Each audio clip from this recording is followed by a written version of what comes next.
Hey YouTube, Unknown Gamer here, and as you see, I did screw around with the recruiting some, and we are going to be simming this game so we can get to the next game. And as you see, Oregon does actually get ranked. Big sigh of relief for an Oregon fan, and Oregon State still sitting there at 5th. But who lost? Somebody lost. Texas is another undefeated team moves us up to 5th. Which leaves Nebraska, Alabama, Ohio State, and Georgia as the teams that are left ahead of us. And speaking of Ohio State, I watched that game today. Ohio State beats Michigan today. That was one heck of a game. I hope JT Barrett gets better soon, as I am a big Ohio State fan, and that kid is an amazing player. Right now, catching up on what we're doing here, we're simming to the game against 22nd ranked Oregon. And what happens here? Do we win? We win 54-26. That's how we play here at Arizona. We beat teams like Washington State all day. And like I said, recruiting, it does look like we have a few more guys who are going to be committing sometime soon, as we are flying up in their boards as nobody else seems to care about them. And I'm not saying, and these guys aren't low level recruits. These are 3-4-star recruits who possibly could play a decent role in their first or second year that people don't even seem not to care about. Some of these guys are 90-some speed and possible quarterbacks. As Derek Reynolds is actually, they do say he would be an amazing running back is what they have him listed as, though. And like I said, that's probably what he'll play at, but he'll be listed as a quarterback because he has stats that show that he can be a quarterback or a running back or possibly even a wide receiver if I needed him. And Jacob, I think it's Jacob Bailey or something like that. He's a big part of our James Bailey. He will be probably playing he'll be playing cornerback. Listed as a quarterback, playing halfback. And as I look through here, is there anybody else? He does commit, but other than that, it's looking pretty good for us. We don't see a lot of people committing to other schools that we were targeting, which is something I very much enjoy. I love seeing that kids are not committing. But right here, so you do see they're saying perfect record. How's that going to hold up against Oregon, who's 6-4? That is guaranteed to go to a bowl game now. But as you do see, Derek, we have a lot of visits this week. And this is the week, if we're going to make a jump in recruiting, we will make it this week. As I will show you recruiting probably for the last time in this season. You probably will be seeing recruiting right here. As you see, a lot of recruits coming this week. And I'll start off up here. Paul Garrett, somebody I said I wanted originally, I thought I was falling out of the race for, but I don't know, Oregon just dropped like crazy, and I don't know what happened, but I'm going to throw 100 points this kid's way. Actually, 150 this kid's way, because this is a kid I kind of want. And let's see, Reggie Williams, all it took was us. Jacob Taylor, somebody I'm somewhat interested in, but not a lot. So we're not going to put a lot of points on them. We'll just, at wide receiver, we're just going to let that go as it does. But as you see right here, Week 13 visit might just be able to push Arizona State and Cal out of the battle for Garrett Newell, which will get him to commit this week. So this is a big week for us. Oh, wow. Florida State noticed this guy too, and who noticed this guy late? Nobody. We just dropped on, so I'll put a few more points his way. I'll give him 100 points. And that leaves me at 10 more points. And trust me, 10 points can make a difference. Has Cal, we do make a move on up there. And has right here, 10 points are going to go to Sean Edwards, the guy from Traverse City that I would love to have. Brandon Birch, looking like this week we could put Washington out on him. And possibly, we just had to visit with James Lilly this week, and Southern Miss has their visit this week. If we can, I thought we had James Lilly this week, but apparently we have him. We already had him. But right here, Romero. We are flying up on Marcus Romero's boards. Somebody else that, like I said, nobody is recruiting, but yet this kid would end up being a starter if he came here. Could end up being a first-year starter, but right here, Derek Jackson. I need a middle linebacker, so I saw this kid. I had to go for him. Cornerbacks, Valentine. I did give him a scholarship, but Marshall and Virginia Tech won him a little bit more than what I'm willing to go in for. Willie Mitchell. We do start going back up on him after Duke's visit, which ruined us. And this week is all about putting distance between us and Virginia because of their upcoming visit. As you guys already know, Chris Palmer already committed here, and James Bailey, who Randy's catching up a little bit on us after their Week 12 visit, that really didn't do a lot for him. But this visit this week, this could put enough distance to where James Bailey might just commit here. Albert Smith, as you do see, this visit this week could possibly push Arizona State out. Derek Reynolds' visit this week could shoot us up ahead of Pitt, but I don't see it pushing Syracuse out of him yet, as Syracuse did unlock him. I hate it when people use that unlocking tool because it puts them right back in that battle.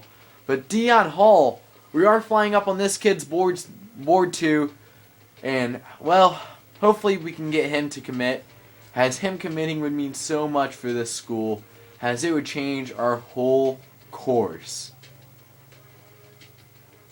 Right here, as Solomon throws the ball right across the middle on their first drive on a slant route. He throws yet another pick this year. Oh man, Solomon hasn't passed the ball enough in a game if he hasn't thrown a pick or two. And Tevis just tries and lay out Mariota right there. So we gotta teach this guy. He cannot run at will against us, because I know that's what they want to do. And I also know right here with the win today, we put them out of the Pac-12 championship with a win today. So they have a lot riding on this. We have an undefeated season on this, and their coach probably has his job on the line too. Actually, I would say his job's on the line, but I'm pretty sure he's already lost it with a 6-4 record for a team that's projected to go 11-1 or 12-0, somewhere around that in the regular season, ending up going 6-4 with 2 games left. Probably didn't make a good case for him to stay this year. So guys, I forgot to hit the record button, but I'll show you guys what happened. Kadeem Carey, basically, like always, drove down the field, and then right here, we run a triple option. They bite on the first one. Man, I wish this was from a few more yards out, because today, to get bonus points for Derek Reynolds, I need 100 yards rushing, and also I'd like to get, I think it's like 250 yards passing, or something like that, to get bonus points for a wide receiver that we have visiting today too. So I'm going to be targeting both of those goals today. But right there, like I said, no, I didn't say this, but as you guys can guess, very uneventful first half in this game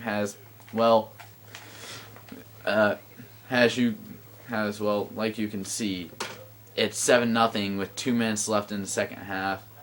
They drove down the field on our defense, and then got sat, and then they put in the backup. Backup really had to fight for one first down, and then we stopped Mariota, and then we just did this to Mariota. So that's pretty much been the game for us, is neither offense being able to do anything, and then both offenses taking long drives, and we're the only team to put up points. Right here, so we stop them on 3rd and 3. We hold them to a 4th and 1 here. And with time running out, Oregon has a chance to make it a 7-3 game. And something else, I've thought about it. There's almost a guarantee I won't be taking the Oregon job this year. Even if they do offer it to me, I probably won't take it, just because I have a good recruiting class coming in here. Why would I take a chance and see that the program was just being run into the ground basically by the current coach. And I'd hate to see that happen, but I get a weird feeling there's something else going on here. This isn't a bad team. The coach, I feel like something's going on and it's just running them into the ground. Right here we have put on an amazing drive right here. You see Solomon jukes that guy's ankles out, and now they're telling me to go for it. Yeah, I can't blame them. I have a terrible kicker, and I forgot to call timeout because I thought Anu Solomon stepped out of bounds. Right here's the Anthony Thomas. The Anthony Thomas has just destroyed us this whole drive. Has Oregon's looking for the lead right here, which is something they've done all game. Of course, the whole game they've been looking for the lead. If you're an idiot, if you don't look for the lead the whole game.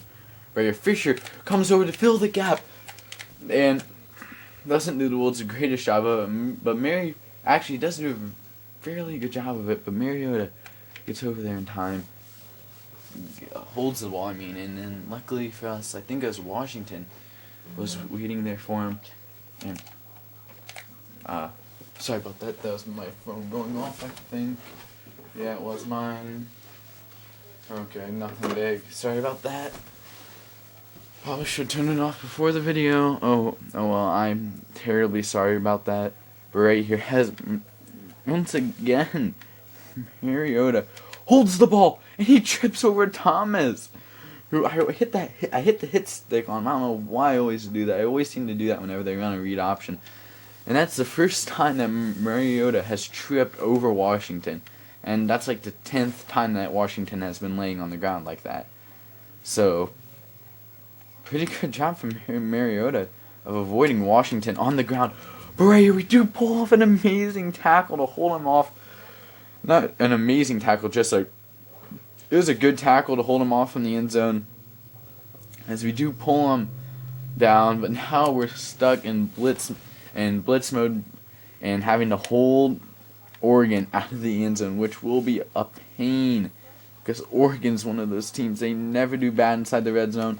And right here, as we do, though, oh my gosh, 2 or 3 broken tackles from Mariota, and he still loses a couple yards.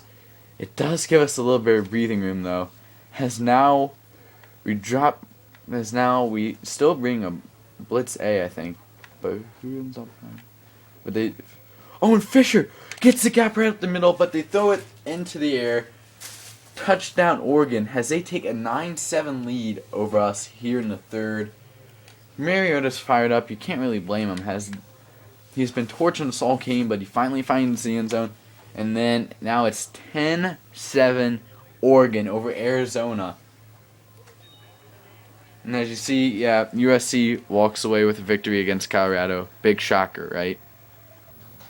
Hey, and right here, Arizona after a pick by New Solomon, the quote-unquote, I know I'm going to regret this the rest of my life, the quarterback of the future here, throws another pick and possibly cost us an undefeated season, which, I'm sorry, but would piss me off if we lose our undefeated season because a New Solomon threw 2 picks.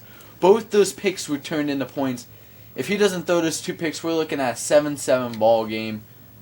And we would have gotten a touchdown, so we're looking at a 14-7 ball game if he doesn't throw either one of those picks, because one of them was right in front of the end zone. And, well, this just describes how it seems like this season's been going at times. Well, at times with a New Solomon, at least, is we get something going, and then he seems to just know how to kill momentum. I don't know how he just does, but at the beginning of the year I said he's our starter, and I won't change my mind. And at this point in the year, I don't see a reason in taking and changing the starters this late in the season. So I'll just roll with him and hope that he doesn't cost us too much more than an undefeated season. But I will have to start putting trust in him really soon. I want to check how many rushing yards we have, because I really want to make sure I do get the rushing yards. Because, I don't know, we have 98 rushing yards, so we are going to run the ball here on 2nd and 3, just because I need the points to recruit that's visiting. I really want to get Derek Reynolds, and well, right now I feel we can still. We're not to the fourth quarter. It's a 10-point deficit, and we're not even to the fourth quarter yet. I'm not gonna make a big deal out of it yet. But trust me, there will be a big deal made about it if we do lose the game. But now I am going to go into more of a passing mindset here, as we do have those 100 yards. So we do get those bonus points put towards Reynolds. And oh my gosh, that... I couldn't even have blamed that one on Solomon if that would have been picked. I couldn't even sit there and talk about how Solomon did that. Because that was pure Richards right there. That hit him right in the back of the head. Oh man, that annoys me so much. Right, something that annoys Morrison as he fits it right there. I was going to say something that annoys me more, because right as I threw that, I thought for sure that would be a pick. But Morrison, as you can tell, has been a key player today, as he does have three receptions for 50 yards, as he's caught almost half of Solomon's completed passes. And we are going in to the fourth quarter, down by 10 for the first time this year. We are losing, and this is, so of course, this will be our first fourth quarter deficit and our first comeback here in Arizona. And the only thing that would hurt us more would be a new Solomon pick right here. But Kadeem Carey trucks his way down one inside the 5-yard line. Thank you, Kadeem Carey. It's right here, the junior, I don't know, I almost said JUCO for some odd reason. The junior, he does not want to see us go down. He does not want his possible last season, because he could very easily go pro after this season. He doesn't want this to be how people remember his junior year and his breakout season. He wants people to remember it as an amazing season for Arizona, where they destroyed the Pac-12 and went all the way, which is how all the seniors and people and Anu Solomon definitely wants it to go that way, because he knows that happens, I'll have a lot harder time sitting him on the bench saying, I know you were the quarterback of the national championship team, but you're just not good enough. But right now, as it goes right now, if we lose this game, you could easily blame it on Anu Solomon with 2 picks, both of them that went for touchdowns. Which is actually, he is really close to finding himself getting benched. One thing that definitely helps his case is what Sims did this week with Alabama, how he had a terrible start but picked it up.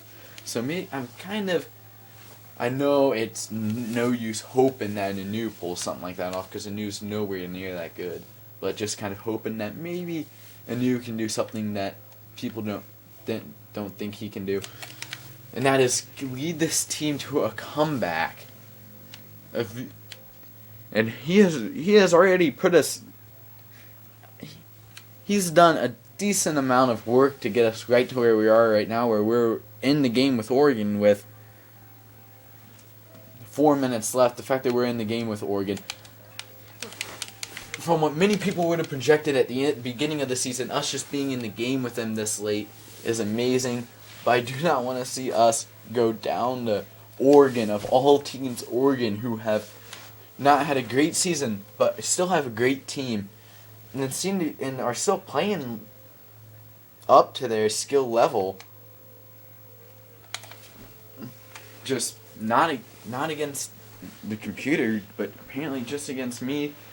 It's right here. I know this has been one of the longer straight clips I've done, but also we're in the fourth quarter and it's game on the line, so I don't want to miss anything.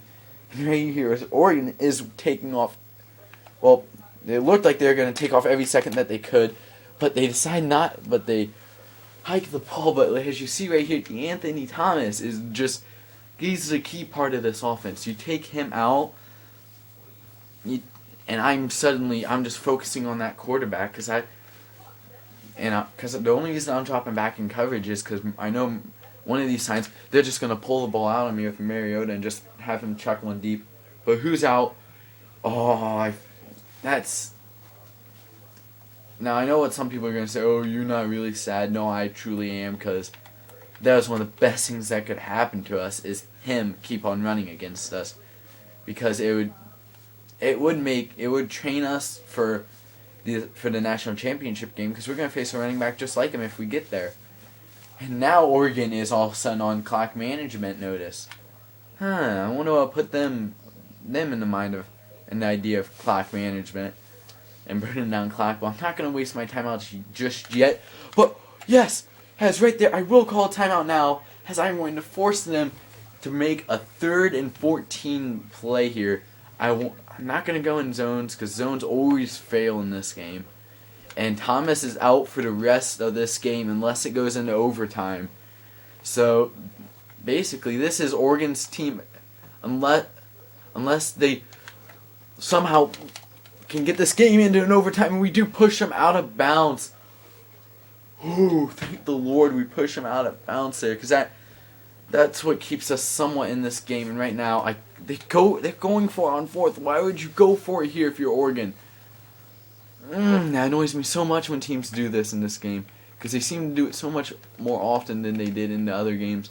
As I am going to run over here on the... Oh gosh, we have nobody over here either. As I'm just trying to mark up anybody, whether it's a tight end or Marshall that leaves out on a route. As I probably should call timeout here, but I don't want to. I want to see what they do here. We do stop them on 4th down here, and that could be the mistake of the game for Oregon. Might be going for it on 4th instead of taking the field goal or punt or possibly pinning us back deep. Instead, they give us the ball almost at the 30-yard line. Right here. And they don't cover Kadeem Carey. Did they not learn from the last time where Kadeem Carey burnt them? Oh, and he jukes right into that big hit. But he still gets a 19-yard reception. And once again, Kadeem Carey coming up big for this team. As like I said, he does not want this season to be one that is remembered as the year where we had an undefeated season and then let Oregon come in to our house and take it from us. And well, with 1 minute 40 left, this might be a longer video, but that's just because it started off terribly uneventful. And well, I decided I might as well do the whole 4th quarter so you guys can see what I did and how I played. And oh gosh, it's right here. Solomon reaches outside corner and gets out of bounds, as we do get 2,000 yards on the season as a team. And right here, the only thing that can make this game, really, if you ask me, better for us would be a winning. Because if we win this game, not only do we have a game where we did very good for our recruits, but we show Oregon that we are here and a force to be reckoned with in the Pac-12, and also we show our recruits that we're good, and we show the whole nation, hey, we can play in a tight game, and we can even come back from behind. Right here, I do just throw the ball to Kadeem Carey on 3rd and 4. He gets the 9-yard pickup, and with 1:06 on the clock, Arizona, now all we have to do is get the field goal on this drive, and we will win, and we will walk out of here with a W. And only sad thing is, Anu Solomon's not going to, he will not get 250 yards passing today. I hope he doesn't, at least, because if he does, that means we'll probably have gone into overtime, and I would prefer to avoid that at all costs right now. With 50 seconds left, all I really want to do is at least possess the ball here and make sure that we don't do anything stupid like that. Oh my gosh, that was my bad. I was just a 3rd pick from Anu Solomon, as I saw a little opening, but he couldn't. I saw a tad bit of a time, but just didn't have the strength, I guess, to get it in there. Didn't have the time. Didn't have anything. As it cost us the game here against Arizona. Is going to walk out of... Oregon is going to walk out of Arizona. Sorry there. Oregon is going to walk out of Arizona with a W that puts them officially over 500. And also, Arizona is going to have their first loss handed to them at the hands of Oregon. My first loss of my career comes to Oregon with a game in one of the last games of the year. We lose to Oregon. And once again, I do take partial credit for that last second pick. But also it goes on the line, Richards, and on a new Solomon. But also there are two other picks that were good passes. The person was wide open. They weren't wide open, but there's a big enough gap for a new to fit it through. He didn't have the accuracy to get it into that gap, and it got picked off. And also there are a few ones where the wide receivers batted the ball around. But as you do see, that opens up. Well, as you do see, Arizona State does lose to UCLA. And what that means is now UCLA has hope left in this Pac-12 conference of possibly taking us out of the Pac-12 championship, which would that would be crushing after this season. As Oregon turns the season around, and if I wanted them to turn the season around, just not against us, and that's when they step up and make the big plays to beat us 14-17.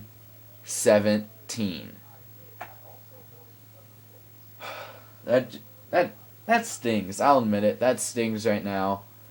And, well, I guess we'll see you guys in the next video. Until next time, like, comment, and subscribe.